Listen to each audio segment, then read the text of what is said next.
Our speaker for tonight is Ken Krawchuk. Ken's going to be providing us with some food for thought about various libertarian positions. Ken's presentation will be followed by a question and answer session. So please, if any questions arise during Ken's presentation, write them down on the forms that you were given and be prepared to ask them after Ken's presentation. Now about our speaker.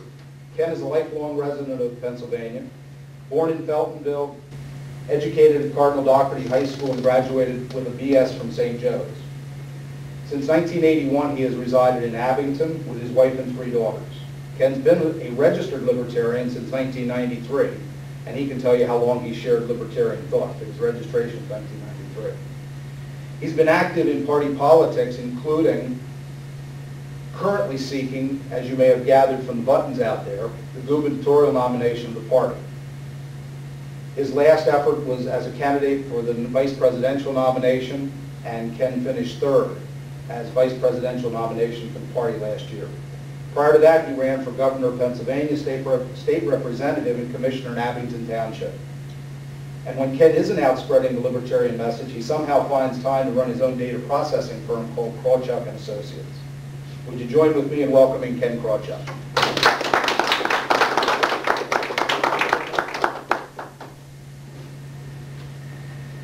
Thank you, Mark, for that nice introduction. And I'd like to thank the Montgomery County Libertarian Committee for inviting me to come tonight. It's always a pleasure to be here. You know, did you see the flyer that they were handing out? Some food for thought. It got me thinking about fast food. Some of the parallels between the fast food industry and the political industry. Take, for example, just the act of going up to a fast food place and ordering. You don't go up and say, give me a hamburger, give me this, give me that. You say, give me number 2 of the Coke. A couple of words, and you've got it. A soundbite for fast food. Isn't that a lot like what the 2 old parties do? They have their soundbite. Well, they just come in very quick. And you don't really know what's behind it. And you can go to any of these fast food places, and you can say something like that. Give me a number 7. And they may say, do you want fries with that? But that may be your only choice. When you look at the ingredients of all the different places, whether it's Wendy's, McDonald's, Burger King, whoever, you look at the ingredients, they're pretty much all the same. 2 all-beef patty, special sauce, lettuce, cheese, pickles, onions, and sesame seed bun, right? Everybody knows that. There's not really much of a choice. Isn't that a lot like our 2 old party system? When a Republican says something, when a Democrat says something, they're really saying the same thing. I think we should fund education 8% more. No, we should fund education 10% more. They're really saying the same thing. Let's fund more education. Not a lot of difference, one to the other. Even when you look at where they set up. You set up at McDonald's over here. If Burger King comes in, you know where they're going to set up? Right next to them. The reason is there's not a whole lot of difference. If the same people who are going to go to the one will also go to the other, because they're really getting in the same sort of thing. Where's the choice? Sounds like choice. They spend millions of dollars on advertising, trying to get you into their store. My fries are 10% better than their fries. 90% of the people agree. Well, maybe 90% of the people who looked into it agree. But what if you're not a fast food person? What if you look at something like that and you shudder? What if instead you're thinking of Reading Terminal Market with all the various cornucopia of food that's laid out there, whether it's the Guglielmo's Hoagies or the 12th Street Cantina or Nick's Roast Pork or, God, the Amish Market. How many been to Reading Terminal? Down at Reading Terminal Market downtown. You know what I'm talking about. The food there is just so wholesome, such a variety. And it's all so good that you just don't know where to start and where to end. And when you come away satisfied. Now, where in the political spectrum can you find such choice, such diversity, such goodness, such wholesomeness? That's why I'm here tonight. To tell you about the the fact that there is a third choice, the Libertarian Party. Because we are different from the two old parties in that we are the party of principle. Every law we support, every law we oppose can all be traced back to one central theme, that your life is yours, that your property is yours, that you have the God-given, inalienable right to live your life your way without government interference, provided only that you respect the rights and property of your neighbor. That's it. That is the summation of the entire libertarian philosophy. I would challenge anyone to give me a similar summation of what either one of the two old parties stand for. I ask you, what principle joins Democrats like Bill Clinton, Lyndon LaRouche, FDR? You couldn't come up with three more different people. The same thing on the Republican side. What joins George W. Bush, Newt Gingrich, and David Duke? There isn't one. If you had a copy of their platform in front of you, it would spell out certain things.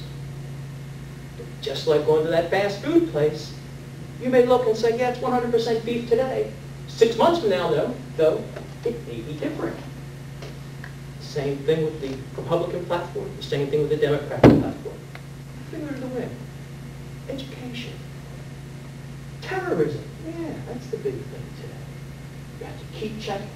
We libertarians, we believe in the exact same thing today that we believed in day one when our party was founded back in 1971. And the public is reacting to that message. Reacting in the best way possible. They're voting for us. We're getting elected. We are currently, right now, the third largest party, hands down, no matter how you look at us. Whether it's in terms of registered voters, in terms of people in office, in terms of everything except media exposure. I'll get to that one in a moment, though. In fact, we have grown now to the point where we outnumber all the other fourth parties, as I call them, put together in one big ball. Here in Montgomery County, we have over 3,000 registered libertarians, just in Montgomery County. Again, more than all the fourth parties put together. Here in Pennsylvania, over 30,000 registered libertarians. Same thing. Nationwide, we don't have that number available because a lot of states, such as New Jersey, don't let you register libertarian. So we really can't say how many. I guess millions as practicing libertarians. When you look at it in terms of elected officials, again, hands down, we are number 3. Here in Montgomery County, in the last round of local elections, we elected 12 libertarians in Montgomery County. That's more than any other county in the entire nation. Here in Pennsylvania, we currently have 54, last number I saw, elected or appointed libertarians currently serving in public office. That is more elected officers in a party, elected officials in a party, than all the other fourth parties put together nationwide. That's how big we are. And nationally speaking, we're approaching 400 office-holding libertarians. So we're big. We're strong. We're number 3, the number 3, and we are trying harder. Every year we gain more and more votes in those areas. The only thing is the press. But what this is going on as is like in Hollywood. They say that somebody becomes an overnight sensation, but it took them 20 years to do it. That's how we libertarians are coming at this. Because we're coming behind the scenes, and we're growing, and we're growing, and we're growing. We are reaching the point now where we are about to burst out. Expect that to be happening any day. Well, part of the reason is that we libertarians look at government differently than the two old parties. We feel that government is not always the best solution to some of our problems. A lot of people don't share our point of view of government. We have several fallacies that we call them, fallacies of government, where people are looking at the government in the wrong direction. Take, for example, one of our favorite acronyms, TANSTAAFL, T-A-N-S-T-A-F-L. It stands for, there ain't no such thing as a free lunch. When you say The government ought to bail out those airlines. The government ought to pay for this. What you're saying, really, is that you ought to pay for it. It's not the government paying for it. It comes out of each and every one of your pockets. No such thing as a free lunch. Somebody's got to pay for it, whether it's Amtrak subsidies, Export-Import Bank, any of these various government programs. Another one of the fallacies we call the Pang fallacy. P-A-N-G. People ain't no good. People say, we've got to have the government pass these laws, because otherwise, people will go rampant. We have to have registration of cars, registration of guns. We've got to stop these people. These people are no good. But if you think about it, there's actually an inherent contradiction in the Pang idea. If people are no good, the last place that I would like to see them is in government telling me what I should be doing. If people were good enough that they could do that, well then they shouldn't be in government telling us what to do. People are basically good, going back to what Marx said. Americans are good. We libertarians believe that. Another fallacy is the fallacy that laws work. One of my favorite ones to point out is that there's a law on the turnpike saying it's 55-mile-an-hour speed limit. How many came over on the turnpike? How many did 55? How many saw the traffic doing 55? Just because there's a law against something doesn't mean it's going to just stop the behavior. It's like with gun registration. Well, we've got to stop these criminals. We've got to register the guns. Well, the criminals aren't going to register the guns. Only the law-abiding citizens. I heard some joker today saying, we have double the penalty for hijacking an airliner. Do you think those guys cared what the penalty was for hijacking the airliner? Just where we get a hold of them. Just where we get hold of them. Too true. The fallacy that laws work, just because it's illegal, does not mean people are going to stop doing it. Another one, reification. On the way over, my wife said, that's a big word, what's that mean? That means assigning a name to something that doesn't exist. Like, for example, society. Society thinks we should do that. There's really no such thing as society. Ladies and gentlemen, you and I are society. So whenever you say society should do something, you're really saying we should do something. I should do something. You personally should do something. No matter what it is. You say, the country needs us. It's not the country. Again, that's reification. You have to take off the blinders, not look at it as some separate thing outside of you, but look at it as what it really is, you and I. We libertarians have a saying, 10 words, 2 letters each. If it is to be, it is up to me. This is what we think of when we think of reification, not society, not government, not big business, not the Greens, whatever. It's just us. And the last fallacy, something that comes up time and time again. Some people will say, if you libertarians decriminalize pot, we're going to see 4-year-olds smoking marijuana. Ladies and gentlemen, there is no utopia. That is the last fallacy. The fact that you're never going to stop illicit drug use. You're never going to stop people from wanting to be able to become terrorists or whatever it is it's going to be. There is no utopia. Given that there is no utopia, we do the best we can along those lines. Many different fallacies. People have trouble with the libertarian ideas a lot of times because they're not really sure where we're coming from. And this happened in my own hometown. We had 15 commissioners. We had one of our commissioners come by to address us. And he said just that. He said, I'm not really sure how you fit in. A lot of times you come at it, apparently, from left field. That's because they're thinking along the lines of the old left-right spectrum. But I get them on the right side. Sometimes I can't do it right.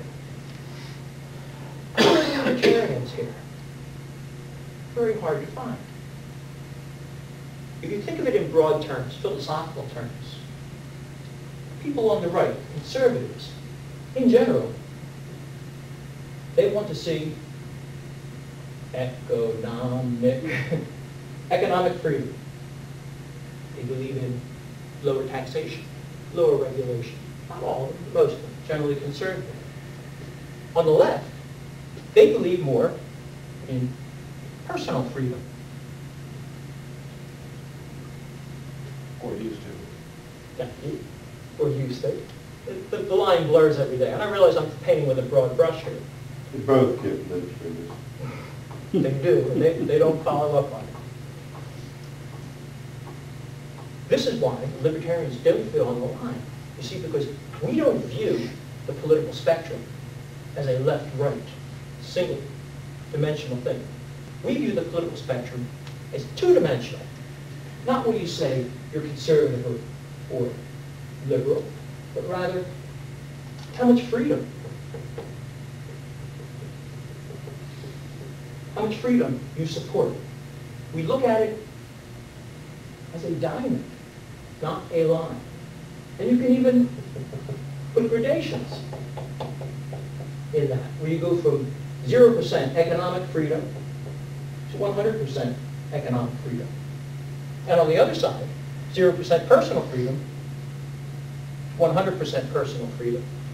And if you pick, well, just a general mix, somebody who believes in a great deal of economic freedom, but a low degree of personal freedom, they'd be on the right.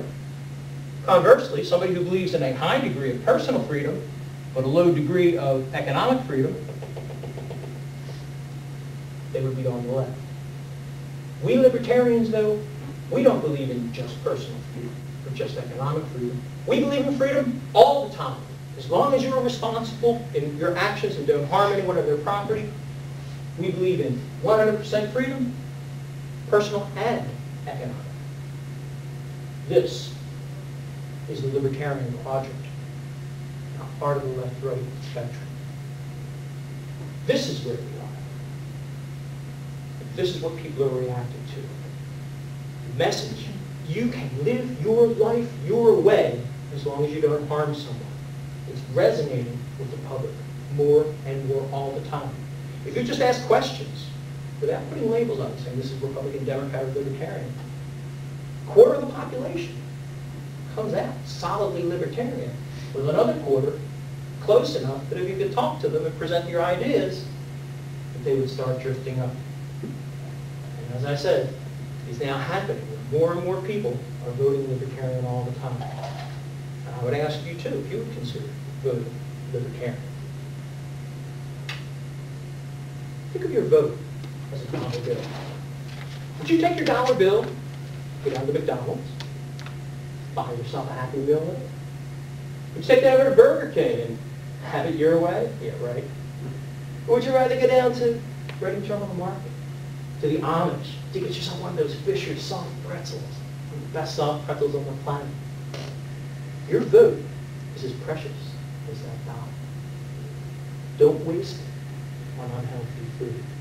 Don't waste it on something you don't want. They say sometimes that a vote for a third party is a wasted vote. Not at all. I would rather vote for what I want and not get it than vote for what I don't want and heaven forbid get it. Libertarian Party is the party to vote for. We are the ones that you can vote for with a clear conscience because you know what you're getting when you vote for a libertarian. The other ones, maybe getting a number 2 with a large Coke. We don't know what's behind that number 2. But it's important that we all start voting libertarian because if you keep on voting the way you've been voting, you're going to keep on getting just what you've been getting. Ladies and gentlemen, I don't know about you, but I have had it in life.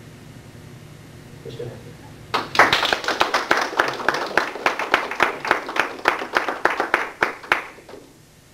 I hope that was informative. We'll entertain questions. Answers might come from any member of the Libertarian Committee. Yes, sir. Ken, did you ever read Chapter 3 of the Encouragement to Libertarianism and one doesn't? Yes, I did, Tom. And you know, It was the first half of your speech. Yes. Matter of fact, the fallacies are out of his book, The Seven Fallacies of Government. Chapter 3. Correct. Very perceptive, you noticed that. See, this is one of the things I love about libertarianism, is you know what a libertarian is going to say. Libertarians aren't going to come out of left field. For example, today, Joe Huffle, I read in the paper, our 13th Congressional District congressman, pardon me, he has come out in favor of repealing Jimmy Carter's executive order forbidding the assassination of foreign heads of state. Now, all his life, he's been in favor of that. Jimmy Carter was right to pass that. Well, today in the paper, he said, you know, that's 100% wrong. He just stood there, complete about face. Libertarians will never do that. When was Berglin's book written, sir? It was first edition, I guess when he was running for president. 1984. 17 years. Now, the party's been around since 1971, and it's been the same. Libertarian It's up to Party. edition number 8 now, I think, and the price is gone from $1.95 to $1.00. But it's still the same message. If you bought it back then, you wouldn't have to buy it again. Are there any other questions about state, local, or national issues as the Libertarian Party addresses them? I just wanted to make a comment. When Mr. Krawchuk was referring to the folks that are just above the middle center, you know, when you went out and talked with them, that they may move more upward.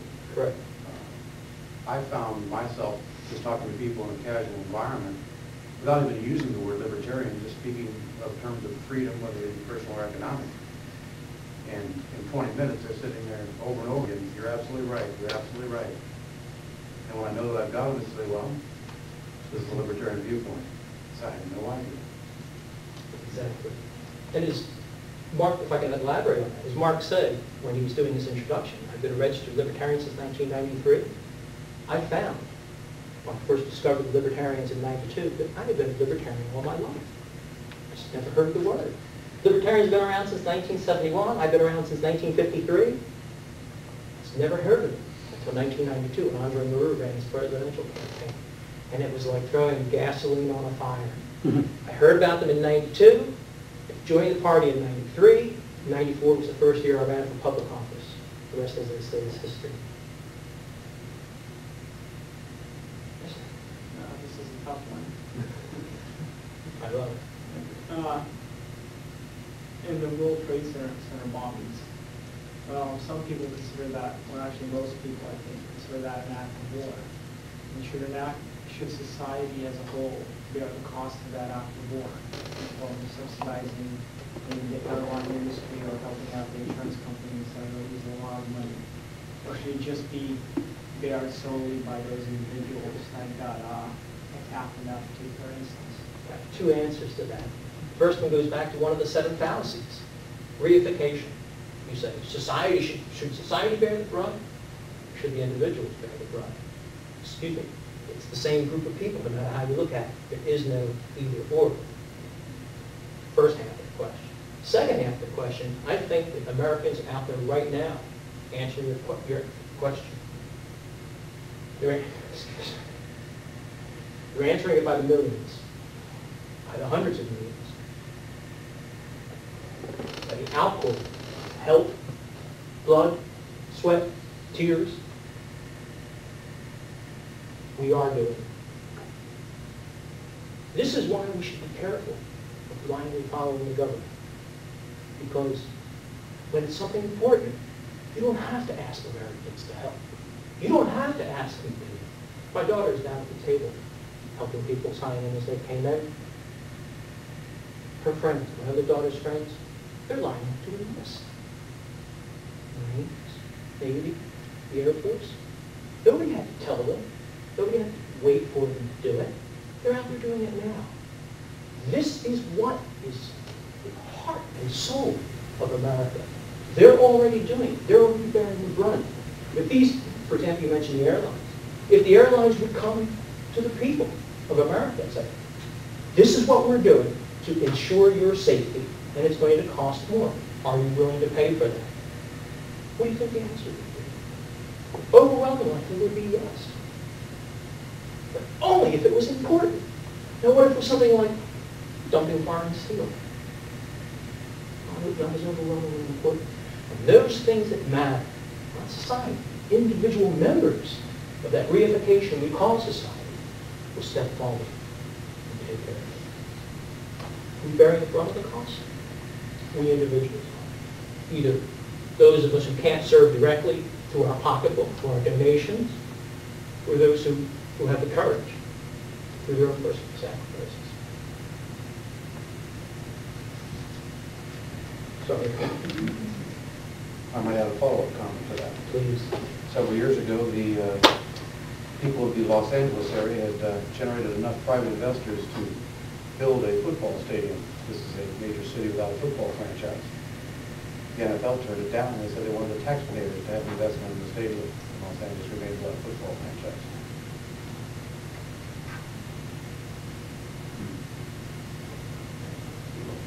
Just on the fallacy of government intervention and things, this says, I do not credit this to be true, but in the next couple of days we may find out that it is. The government rules on work in New York are now denying volunteers the right to help at the crash site.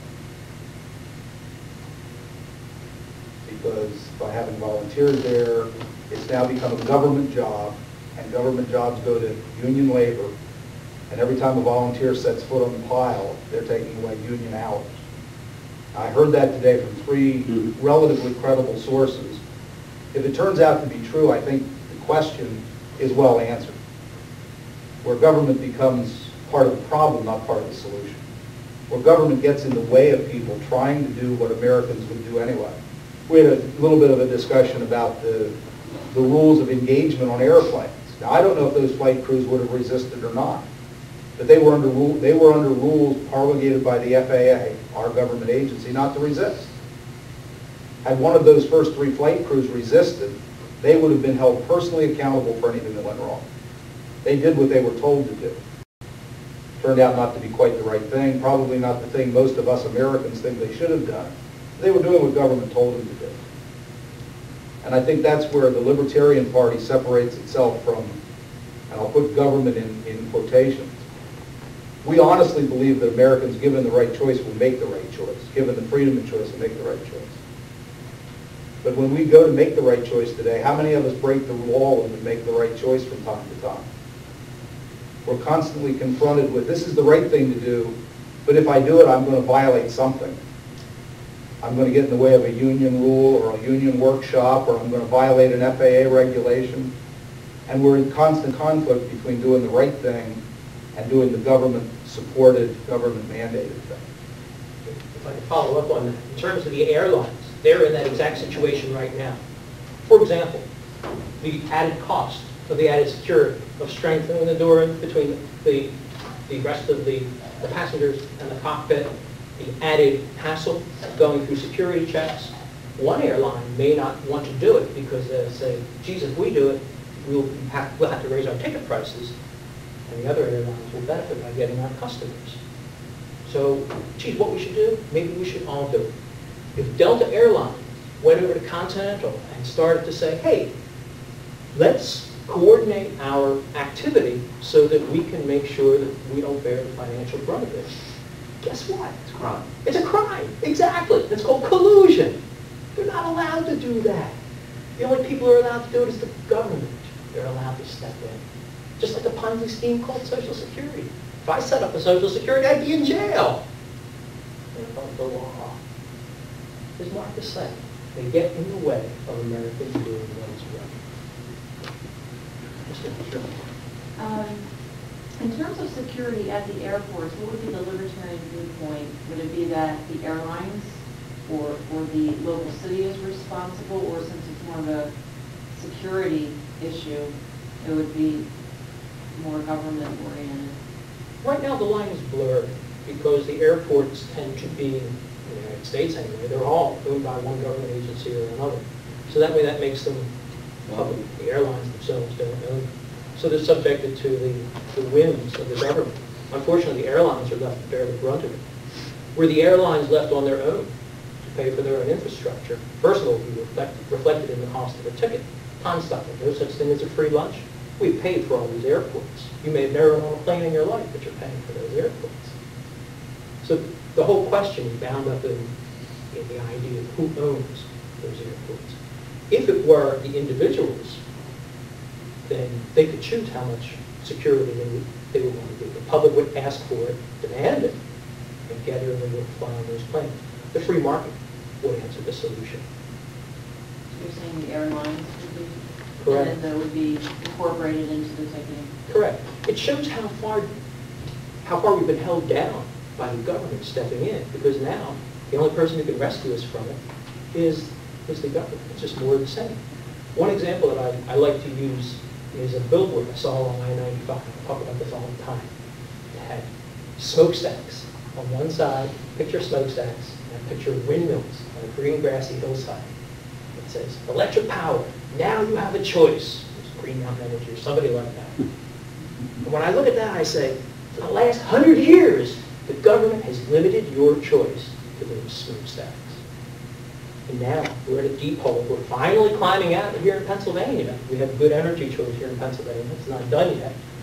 And now PECO is left holding, and shareholders are left holding the bag. What are they going to do with this $200 million fossil called Limerick? If you've seen it on the books, it's valued at zero because the decommissioning costs are greater than the value of the plant itself. Huge hole that we're in because the government can help. Airports are one example. Power plants are another. There's several more. Yeah, I think the question is answered. If on Wednesday morning, an airline had come out and said, you can feel safe to fly us because A, our flight crews are all armed, and they've all been given hand-to-hand combat training, and you can feel safe flying our airline, I think people would have flocked to that airline. And if another one had said, oh no, we're going to serve you coffee, tea, and terrorists, it's your choice, and we don't intend to resist or fight back if they get in the way of your enjoyment of your flight, which airline would you be on? But the government doesn't allow the free enterprise system. Once you pass the gate, if the airport itself is federal property or state property, fine, let them have some regulations there. But once you become in the fiduciary responsibility of that airline, the regulations don't stop. The airlines can't differentiate themselves that way. They can't promise you more security than another airline because of the rules of engagement. And I think that's really the answer to your question. And once we begin to understand that, we begin to understand why free enterprise will respond. The airline that doesn't provide the security will sit there with empty planes and empty gates and nobody flying. The one that says, you can be secure with us by whatever means they offer, will have full flights. And if their tickets cost $5 or $6 or $7 more, I doubt there's anybody in this room that would choose to fly the other airline. But they're not allowed to do that. Some of it is just the security before you get to the plane at the individual airports and the terminals, and how that would be handled. They would, I guess, would have to collude in order to make sure, they're providing a certain level of security before getting to an individual airline. Or have their own facilities, much as here in Philadelphia, the Reading Railroad versus Pennsylvania Railroad used to have 2 blocks away from each other, fully redundant train systems.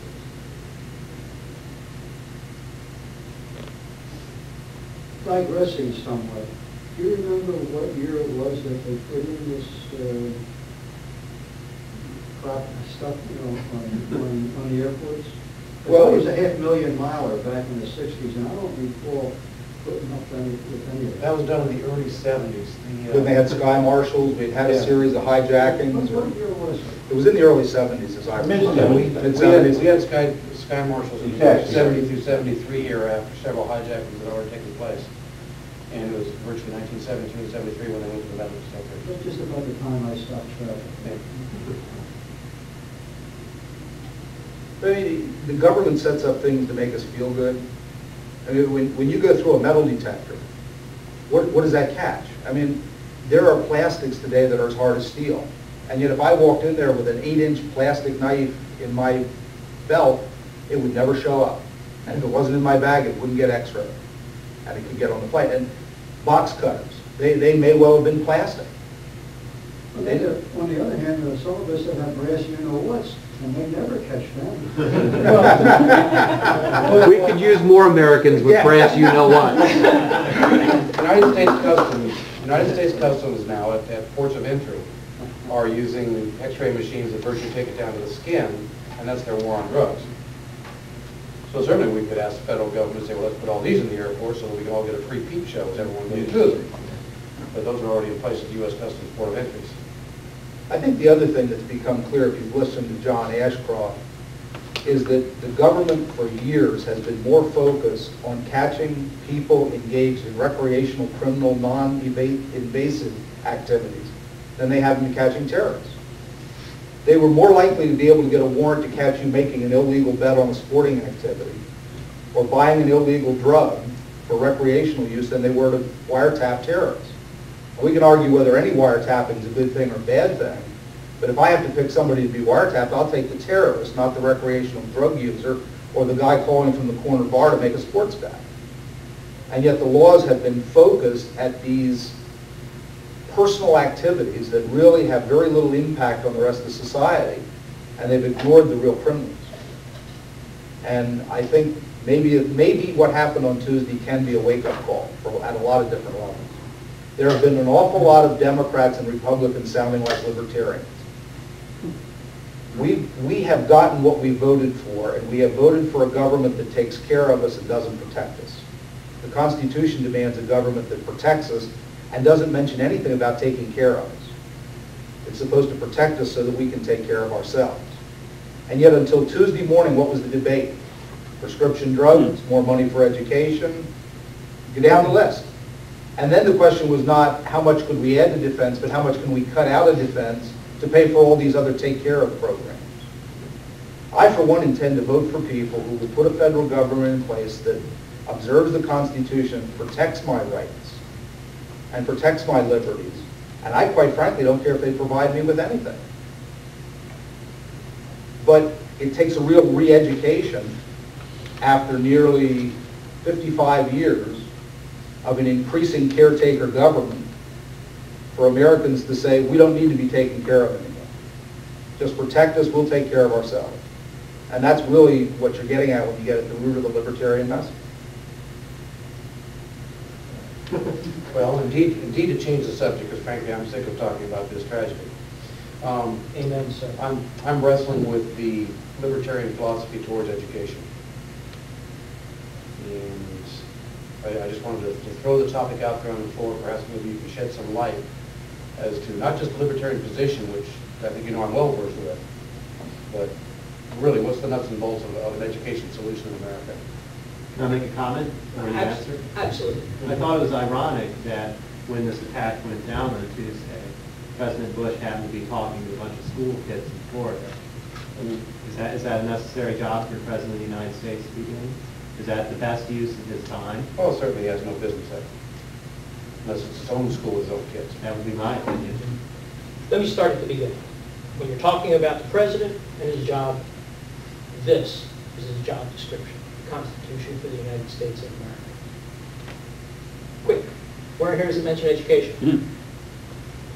Doesn't. Quick. Where in here does it say that if it's not mentioned here, you can't do it? Thank you, see? Yeah, well, and the ninth.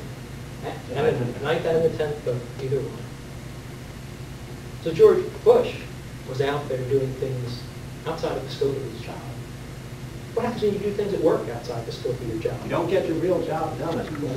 That's right. And isn't that what we saw last week? I don't want to point fingers.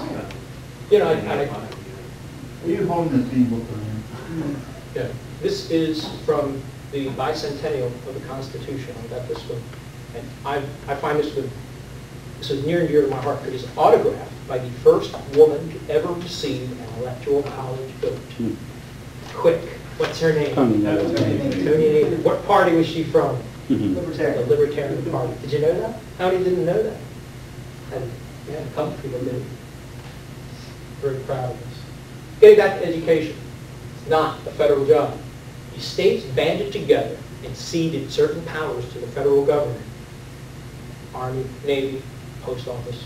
That's a good idea, huh? But that's all. Everything else is no purvey of the federal government. It's left to the states. Following your question down to that level. Pennsylvania Constitution, Article 3, Section 14, says that the state shall maintain a thorough and efficient means of public education. Support and maintenance is exactly what it says. If you look at the legal definitions of the terms support and maintenance, it means just that. Support means books, chalk, desks, things like that. Maintenance means buildings, fixing the roof. It is not setting the curriculum. It is not outcomes-based education. It is not child care. It is not mandatory reporting laws. So already, the state has overstepped its authority. What I would like to see in Pennsylvania is that we return control of education where it belongs, which is with the parents. Parents should be the one responsible for the education. Now, in Pennsylvania, 60% of our budget, most of our money, tax dollars, in Pennsylvania, go to education. It is a huge industry. When you go into a classroom today, you know how they teach? Exactly the way they did it about 100 years ago. Nothing has changed. Why? For the same reason that Mark was referring to earlier. Because it becomes calcified, it becomes the law, it becomes a special interest, and it stays that way. The current push towards homeschooling, towards charter schools, towards cyber schools is great because it's finally a step in the right direction where we're opening up innovation, opening up new ideas. There's one guy, he's not here tonight, Rich Gold. He's 17 years old. The guy's brilliant when it comes to computers. They're sending him, he's going to college, but they were putting him in classes that he has no interest in, that he's not going to serve, it's not going to serve his future. I would love to see him do nothing but spend a week sitting at a computer. He is the future of America. He is why we're so far ahead technologically speaking. Compare the computer industry and people like Rich with the education industry. Computers change every day. We walk out the door, we're going to find out Intel's come up with a P9 chip or something like that. But you go out to your school, it's going to be the same as it was when all of us were in school. Nothing changes. What I would like to see as governor of Pennsylvania is I would like to institute vouchers. Now, I don't like vouchers for two reasons. First of all, I don't like the idea of putting control of the money stream in the hands of the government, because that's bad. Second of all, Article 3, Section 15 of the Constitution says no government money, no state money, shall go for sectarian education. So if I gave you a voucher saying you could send Alan to a Catholic school, I'd be violating my oath of office. The only voucher that I would support is one that would foster competition in the government school system. What I would like to see is that the money being spent on your child in your school district, that you can control that. Now, in Abington Township, where I'm from, the school district has about 6,700 kids, and the budget is about $66 million. Call it $10,000 a kid. You could choose any government school in the state and send your child to that school. And that $10,000 would follow your child in whatever school it was. If you look at Abington schools and say, I don't think so, and you look over the way and say, you know, I like Council Rock. All of a sudden, Abington's budget is going down. They're thinking, uh-oh, we better do something better. So they'll do better education, more innovative education. New ideas would be, because now they'd be competing with Council Rock. And I realize that it leaves the entire educational establishment there as it currently exists. Doesn't change the dollars or anything like that. But what it does do is it makes teachers, government teachers, tenured government teachers who have a job for life, suddenly start sweating. Because if their school closes, they're out of a job whether they're tenured or not. Good schools will grow, better students will result, bad schools will wither and fail. That's my approach. It's a first step to returning control of schools to the parents. Question, how's he get to Council Rock if he lives in Abington? That's exactly my follow-up question. And what do we do with the Center City kids? It's up to the parents, I would say, to fund the actual transportation. And that can get out of hand too, because you'd say, oh, I want to send a kid to Erie or something like that. certainly you could, you know, I will look into the idea of taking part of that, say $10,000, and using that for the transportation within a reasonable distance, as long as it doesn't exceed some amount. Again, the idea is to put that control in the hands of the people. That's a good point. Let me make a non-incrementalist statement. I would invest the money in the parents, and the parents would be required to get the child educated by the best available means possible. And if a parent decided to homeschool the child and was able to progress the child at an equivalent rate to that which the government schools were doing, they'd be entitled to the reimbursement. And the state is already completely hypocritical on that part about sectarian schools, because I can take a voucher from the state of Pennsylvania and go to any Catholic or religious non-secondary school in the country. I can take a PHEA grant, I can go to St. Joe's. I did.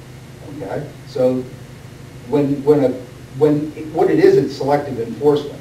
The people in Harrisburg like their jobs just as much as the people in Washington do. And if the people in Harrisburg upset the teachers union, their perception is they will not get reelected.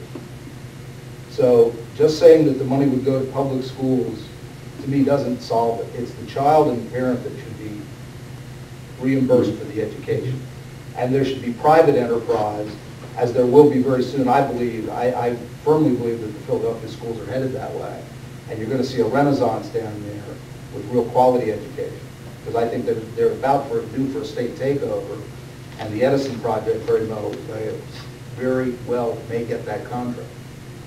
Excellent points. Yeah, but I disagree. The farther away government will just take more control in my mind. But before we get to Larry's point, I just want to use this to indicate that there are different flavors of libertarians. I'm a moderate libertarian. I'm an incrementalist. I know that what we want is parents, not government, educating children. We're right here. If I can move us that far towards the goal, I'll call it a victory. And I'll worry about the next piece tomorrow and the next piece the day after that. What Mark is suggesting, he's, what did you call yourself? A non-incremental. A non-incremental. So he says, we're here, we should be there, let's go. There are flavors in life. When the government's already providing $10,000 to educate a child, there should never be a child living in poverty. If you add that to all the other government programs that are out there, the government's got more than enough money to lift every kid in the United States out of poverty. They choose to spend it on a failed public school system that the kid doesn't go to. And then in Pennsylvania, here's the real twist. The school districts get reimbursed on something called membership. The kid doesn't even have to attend. They don't get reimbursed on education. They don't get reimbursed for a child's attendance. They get reimbursed because they have a child listed as supposedly attending that school. And whether the child ever shows up or not, they get our state money to have not provided even an attendance record for that child. So the system has to be broken completely and rebuilt. That's why I'm a non-incrementalist. And I worked in the public schools for 11 years, so I can give you an awful lot of insight into how that actually works when a business manager refuses to put membership down for kids that are ghosts. He ends up getting retired at 37. Was I 37 when they retired me? Because I simply would not fill out a state form that showed children to be reimbursed with state money who had never existed. I couldn't find them. I could find no record that they'd ever been in school. I was told by the guidance department that they had been on the rolls for a quarter or a half a year, and I refused to put them on the membership list for reimbursement. And I was asked to do it, I was told to do it, and I was told if I didn't do it, I could go work somewhere else, and I'm perfectly happy with what I do today. But that's what's going on inside the public schools. And that's that no free lunch thing. The local school district says this to you: oh, if only we had more state money, we could lower your taxes. So if they took money out of your state pocket, they would take less out of your local pocket. And then you go to the state and they say, well, if only we had more federal money, we could reduce your taxes. So if they took money out of your federal pocket, they wouldn't take as much out of your state pocket or as much out of your local pocket. But you know what? I found it doesn't matter what pocket they pick. It's always my money. And that's that no free lunch thing. The next time you hear somebody bragging about getting federal or state money into the county, it's yours. It just got laundered in Washington instead of Harrisburg. Or it got laundered in Harrisburg instead of Norristown. Larry, you had an observation. I was going to say that the one thing that bothers me, one of the things rather, about the voucher-ish solution is it sounds like the parents are going to get a significant benefit, and that's all for the good. sounds like people who don't have kids and are still paying the tax don't get a benefit. That doesn't, sounds like a further inequity in a way.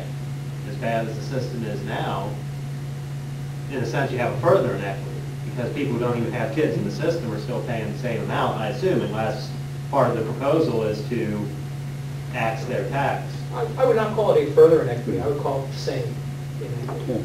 One thing that I pledged to do is, when I'm elected, I will never increase the burden on any individual person, ever. So I will not replace a sales tax with an income tax, because there were people who were paying the sales tax who won't pay it later, the people who weren't paying the income tax who will. I will never increase the burden on a single individual.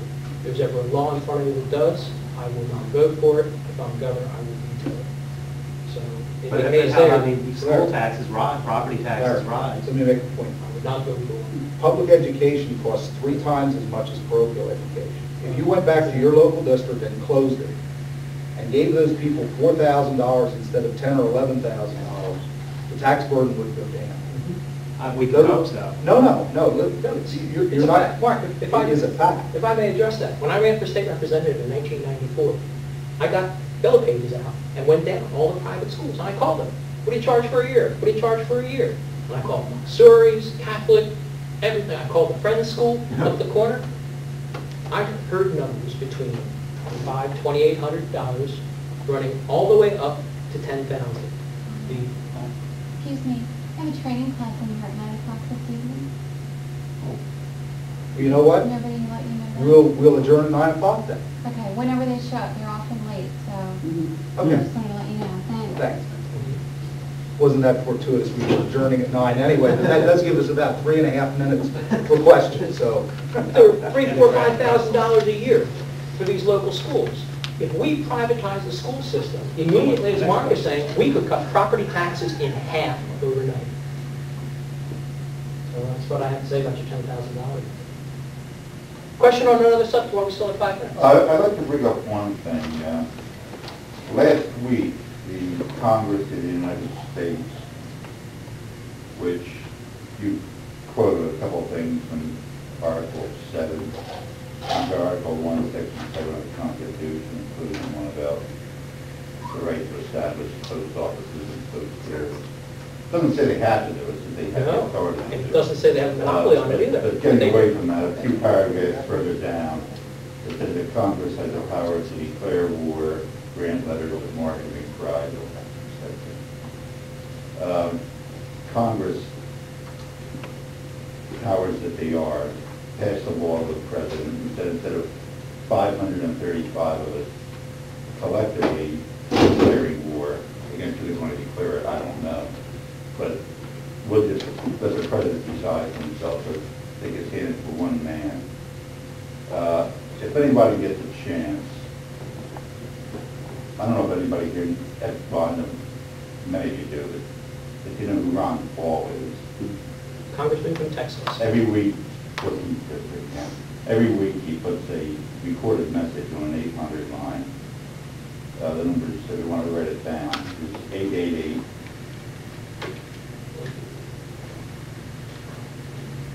So, like. Yeah, is there a better one there? Okay. Either that or my aged eyes are failing me. That's really cool. 322 1414. That's the 14th district twice. You do remember. Ron Paul, for those of you who don't know, he was the Libertarian Party presidential nominee. He ran for president in 1988. He subsequently shifted to the Republican Party, where he was elected as a congressman for Texas, and he's now serving his 3rd term. They've tried to use his libertarianism against him, and guess what? Ron Paul keeps getting reelected. He was a 4th-term Republican congressman before he quit and ran for president. But he brought up this very subject on declaring war, in which, and sometimes it's scary how much he thinks as much as I do. I get the impression that one of us is brainless, I don't know. I think you should be in Congress now. You can only declare war against a sovereign state. And what these terrorists are, if they we're the ones who, they could identify exactly who did it. Back in the old days, they granted letters of marque and we cried, for which many people don't understand. When there were a lot of pirates around, Congress granted a letter of marque to warships, allowing them to fire on, capture, devastate the pirates. Reprisal was given the same right to private citizens. Exactly. Now, this, I think his first name was Osama bin Laden, is the one to do it. The president should not declare war on Afghanistan. Congress should not declare war on Afghanistan. Congress should write a letter of marque and reprisal. And he made that message to Dennis Hastert last week. Argued it on the floor of the Senate, or on the floor of the House. Virtually no good. And that was picked up on several broadcasts of fairly libertarian talk show people, indicating that there were a number of soldier of fortune groups around the country that would do that gladly. Very good. And I think there's $1 billion or $250 billion price tag on his head. I think that would probably send a lot of people to take care of that. And a side benefit is it might avoid World War III. Agreed. Well, I'm looking at the clock. It's 9 o'clock. They do have a call-in for the room. I want to thank you all for coming. We'll be wandering around. We were going to stay here, but if you want to talk to any of the committee members, John Haley, chairman, Ken, who just scooted out, was a past candidate for political office. Lee is running for office. Larry is running for office. Sharon is our treasurer, so if you need any money, see her. running for office. Also running for office. My dear wife, Roberta. Did I miss anybody? I didn't mean to if I did. I'm getting old. John's running? You're John's running running? for Yep. Inspector of Elections, too. So feel free to talk to any one of us about how you can become more involved. And we're on our way out. Bye-bye. Thanks again.